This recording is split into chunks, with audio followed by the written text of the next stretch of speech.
اس امت کو اللہ رب العزت نے تمام امتوں کی سردار بنایا ہے۔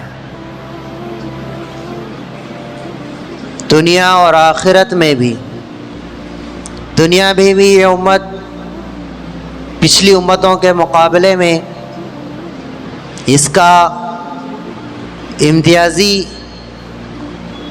مقام اور امتیازی شان اس کی رہی ہے، اور کل قیامت کے دن بھی اس امت کا اعزاز و اکرام ہوگا، جس سے سمجھا جائے گا کہ اللہ کے یہاں اس امت کا بہت بڑا مقام ہے۔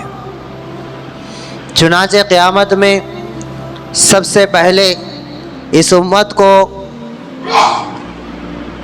جنت میں داخل ہونے کا موقع دیا جائے گا۔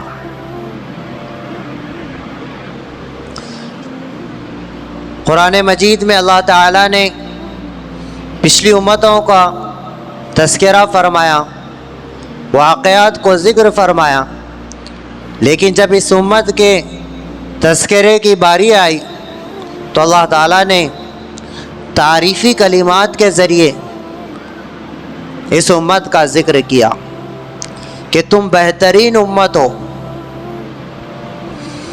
تمام امتوں میں تمہارا بہتر ہونا،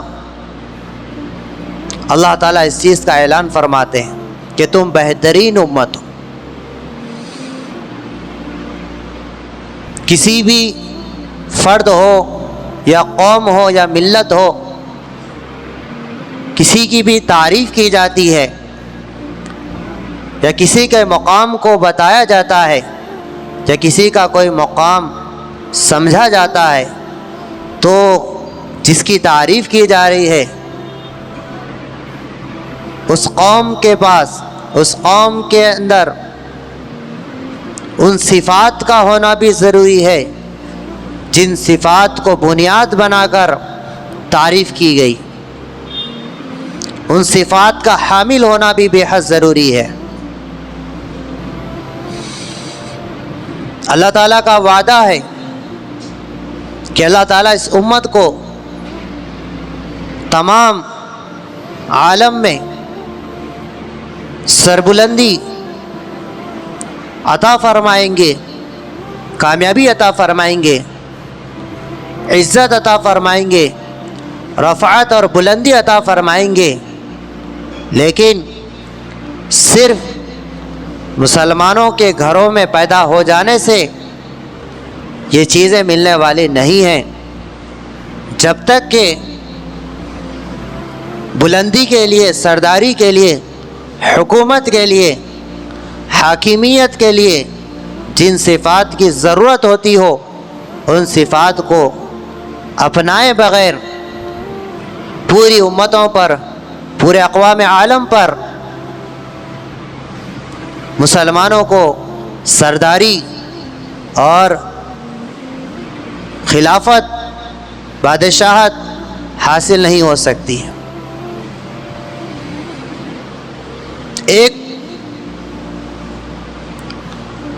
دنیا میں ایک معاملہ وہ ہوتا ہے جو ہمیں نظر آتا ہے، لیکن نظر آنے والی چیز سے ہوتا ہے اور نظر نہ آنے والی چیز سے نہ ہونا، اس کا یقین نہ رکھنا، یہ عقل کے اور ایمان کے خلاف ہے۔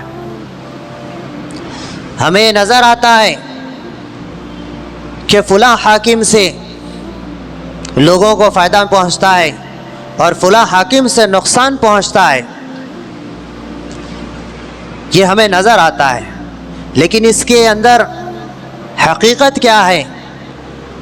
کون سی قدرت کام کرتی ہے؟ کس کے اشاروں پر حاکم چلتا ہے؟ یہ ایک باطنی معاملہ ہے جو ہمیں نظر نہیں آتا۔ اللہ تعالیٰ قرآن مجید میں فرماتے ہیں ان الحکم الا للہ،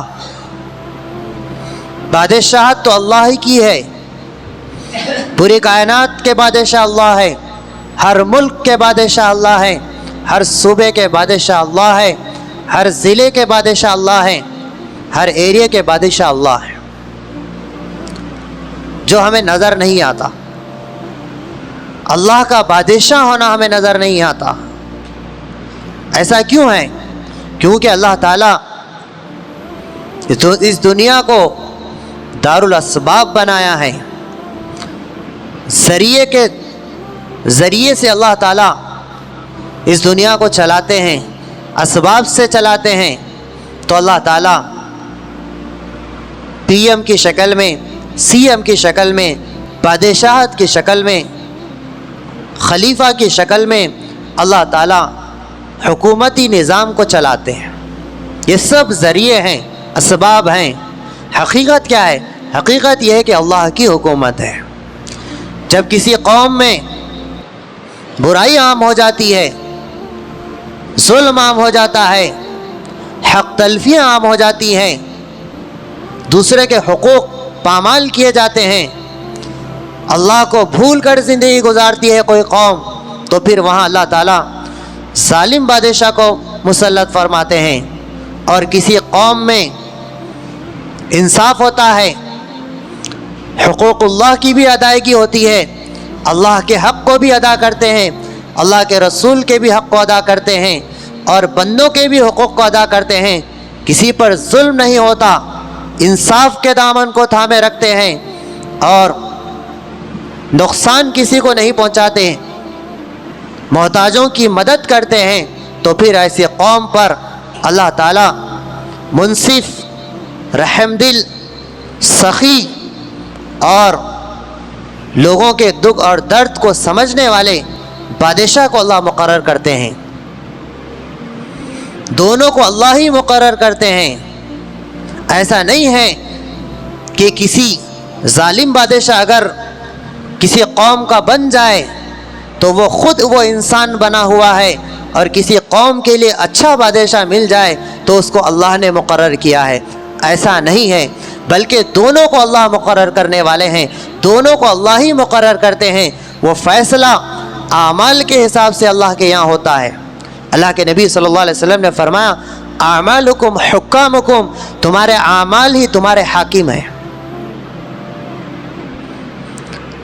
لہذا اعمال میں پختگی ہوگی تو پھر اللہ تعالیٰ تمہیں نہ صرف تمہارے اوپر منصف بادشاہ کو مقرر کریں گے بلکہ تمہیں بادشاہ بنائیں گے۔ اللہ تعالیٰ فرماتے ہیں، انتم الاعلون ان کنتم مؤمنین، تم ہی سر بلند رہو گے، یہ ساری بادشاہت تمہیں ملے گی، تمہارے حصے میں آئے گی، لیکن شرط یہ ہے کہ تم کامل ایمان والے بن جاؤ۔ ایمان کا کمال کیا ہے؟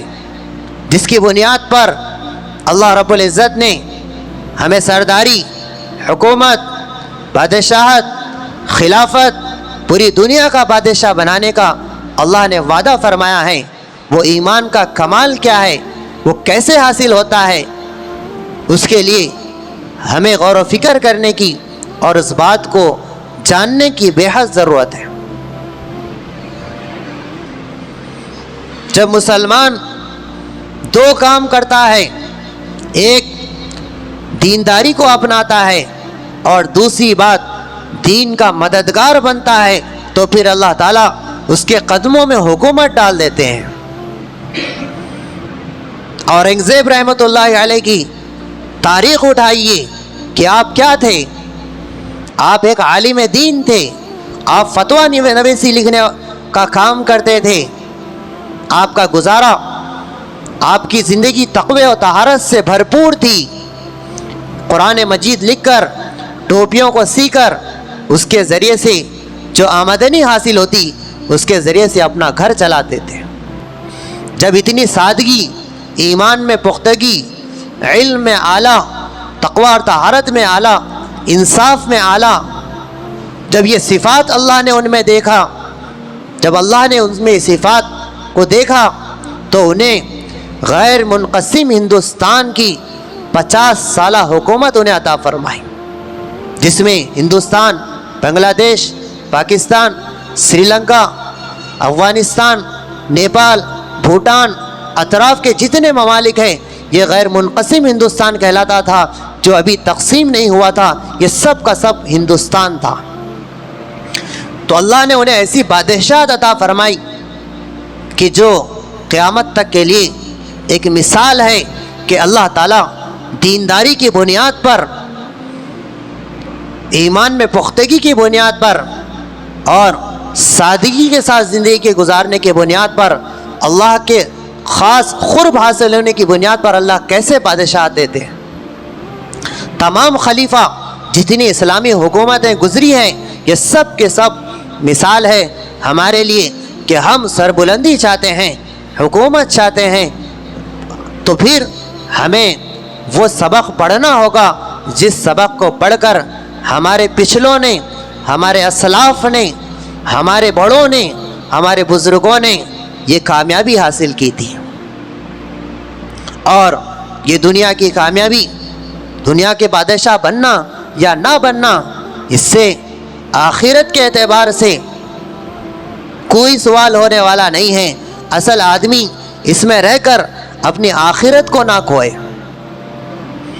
اپنے لیے اچھے بادشاہ کا انتخاب کرنا یہ اس کا اسلامی فریضہ ہے، اس کا معاشرتی فریضہ ہے، یہ اس کا انسانی فریضہ ہے، لیکن یہ سب کچھ نہیں ہے، بلکہ ایک دن آئے گا سب ختم ہونے والا ہے سوائے اللہ کے۔ جب کائنات کو ریزہ ریزہ کر دیا جائے گا، کہیں سے کوئی آواز، کوئی مخلوق زندہ نہیں رہے گی، اسرافیل کو بھی حکم دیا جائے گا، تو پھر اللہ تعالیٰ فرمائیں گے کہ آپ بھی مر جاؤ، تو وہ بھی اللہ کے امر کن سے سور پھونکنے والے فرشتے بھی مر جائیں گے۔ زمین اور آسمان میں اللہ آواز لگائیں گے، این الملوک، کہاں ہے بادشاہ؟ این الجبار، کہاں ہے سخت مزاج؟ کہاں ہے ظالم؟ کہاں ہے؟ تمام آسمان اور زمین میں اللہ کی آواز گونجے گی، کہیں سے کوئی جواب نہیں آئے گا، تو پھر اللہ تعالیٰ خود فرمائیں گے آج بادشاہت للہ الواحد القہار، صرف اللہ کی آج بادشاہت ہے۔ کوئی بادشاہ آج کسی کو آخرت کے عذاب سے بچانے والا نہیں ہوگا سوائے اللہ کی ذات کے، کوئی کامیابی دلانے والا نہیں ہوگا سوائے اللہ کی ذات کے۔ تو پھر ہمیں ایسے دن کے آنے سے پہلے جو کام کرنے ہیں اس میں بھی ہمیں توجہ دینے کی ضرورت ہے۔ ہمیں دنیا کے خاطر آخرت کو بھولنا یہ بہت بڑا نقصان ہے۔ دنیا کے فائدے کے خاطر آخرت کو بھول کر زندگی گزارنا اپنے آپ کو ناکامی کی طرف ڈالنا ہے۔ جس وقت آدمی کو جو کام کرنے ہوتے ہیں، اگر اس وقت وہ کام آدمی نہیں کرتا، وقت کے گزرنے کے بعد کفِ افسوس ملنے سے کچھ حاصل نہیں ہوتا سوائے افسوس کے۔ لہٰذا ضرورت اس بات کی ہے کہ ہم ایک سچے مسلم، ایک سچے حاکم، ایک سچے انسان بننے کے لیے ہمیں کن چیزوں کی ضرورت پڑتی ہے؟ وہ دو کام ہیں، ایک ہے دیندار بننا، دوسرے دین کے مددگار بننا، دین کی تبلیغ کرنا، دین کی نشر و اشاعت کرنا، دین کے لیے اپنا جان اور مال لگانا۔ یہ دو کام جب کریں گے، دینداری کے ساتھ دین کی مدد نہیں ہوگی تو پھر اللہ کی مدد نہیں ہوگی، دینداری کے ساتھ دین کی مدد نہیں ہوگی تو پھر دین پر استقامت نہیں ہوگی، دینداری کے ساتھ دین کی مدد نہیں ہوگی تو پھر دین میں ترقی نہیں ہوگی، کیونکہ اللہ کا جو وعدہ ہے ان تنصروا اللہ ینصرکم ویثبت اقدامکم، جب تم دین کی مدد کرو گے تو اللہ تمہاری مدد کرے گا اور دین پر تمہیں ثابت قدمی دے گا۔ استقامت کے ساتھ ہمارا عمل کرنا اس وجہ سے مشکل ہو رہا ہے کہ ہم دیندار بننے کی کوشش کرتے ہیں، دین کے مددگار بننے کی کوشش نہیں کرتے۔ ہم دین پر چلنا چاہتے ہیں، اپنی قوم کو چلانا نہیں چاہتے۔ ہم نماز پڑھنا چاہتے ہیں، اپنے گھر والوں کو پڑھانا نہیں چاہتے۔ ہم تقوی اور اعلیٰ معیار دینداری کا بنانا چاہتے ہیں، لیکن اپنے بچوں کو بنانا نہیں چاہتے۔ یہی وجہ ہے کہ ہمارا خود استقامت سے دین پر چلنا، دین کی نشر و اشاعت کرنا، دین کے لیے اپنا جان و مال لگانا ہمارے لیے مشکل ہوتا جا رہا ہے۔ جمعہ میں جب تک یہود کو، اسرائیلی کو پکا یقین ہے، ان کا کہنا ہے کہ جب تک مسلمانوں کی جمعہ کی جو تعداد ہے وہ تعداد جب تک فجر میں نہ ہو جائے ہمیں ہمت ہارنے کی ضرورت نہیں ہے. ہم ہی کامیاب رہیں گے, ہم ہی قبضہ جمائے رکھیں گے, ہمارا ہی قبضہ رہے گا فلسطین پر, ہمارا ہی قبضہ رہے گا پوری انسانیت پر, پورے بادشاہوں کے دلوں پر, پورے حاکموں کے دلوں پر, پورے کمپنی والوں کے دلوں پر, پوری دنیا میں جتنے بڑے بڑے ہیں سب پر حکومت ہماری رہے گی جب تک مسلمانوں کی جمعہ کی تعداد فجر میں نہیں آئے گی. یہ اسرائیلیوں کا, یہودیوں کا کہنا ہے, اور یہ واقعی ہے کہ جب تک مسلمان ہوش کے ناخن نہیں لے گا جب تک ہمیں ظالم کے ظلم سے حفاظت ایک خواب ہے. سالہ سال سے کئی سالوں سے دعائیں کی جا رہی ہیں مظلومین کے حق میں, پھر وہ ظلم سے نجات کیوں نہیں پا رہے ہیں؟ اس کی وجہ صرف اور صرف یہ ہے کہ ہم دین کے خاطر کچھ کر نہیں رہے ہیں, صرف دنیا کے لیے کر رہے ہیں. دین کے خاطر اگر ہم کچھ کریں گے, دین کی تبلیغ کریں گے, تو پھر ہمارا دین پر استقامت سے چلنا آسان ہوگا, اور اس کے ذریعے سے دین کی فضا قائم ہوگی, باطل ٹوٹے گا. باطل کی طاقت جتنا ہتھیار سے نہیں ٹوٹتی جتنا ہماری عبادت سے ٹوٹتی ہے. باطل کی طاقت جو کمزور ہوتی ہے وہ عبادت سے ہوتی ہے. ہمارے اندر جو استقامت آتی ہے وہ دین کی تبلیغ کرنے سے آتی ہے. صرف بیان سننے سے 2-3 دن تک اثر باقی رہتا ہے, اس کے بعد پرانا ماحول, پرانی عادتیں, پرانے دوست, پھر دنیا کی مشغولیات, دنیا کا خوشی غم, یہ آدمی کو پھر بے دینی کے ماحول میں لپیٹ لیتا ہے, پھر آدمی آخرت سے غافل ہو جاتا ہے. لہٰذا ضرورت اس بات کی ہے کہ جس چیز کو بنیاد بنا کر اللہ نے قرآن میں ہماری تعریف کی ہے وہ یہ ہے کہ یہ کنتم خیر امت, تم بہترین امت ہو, اخرجت للناس, جو لوگوں کے فائدے کے لیے نکالی گئی ہو, دنیا کے اعتبار سے بھی فائدہ پہنچاتی ہو, آخرت کے اعتبار سے بھی فائدہ پہنچاتی ہو, اور آخرت کا فائدہ یہ پہنچاتی ہو تأمرون بالمعروف, اچھی باتوں کا حکم کرتی ہو, وتنہون عن المنکر, اور بری باتوں سے روکتی ہو. اللہ رب العزت سے دعا ہے کہ اللہ تعالی ہم سب کو ہماری تعریف کے مطابق ہمیں اعمال کرنے کی توفیق عطا فرمائے. جو حضرات سنت ہیں پڑھے سنت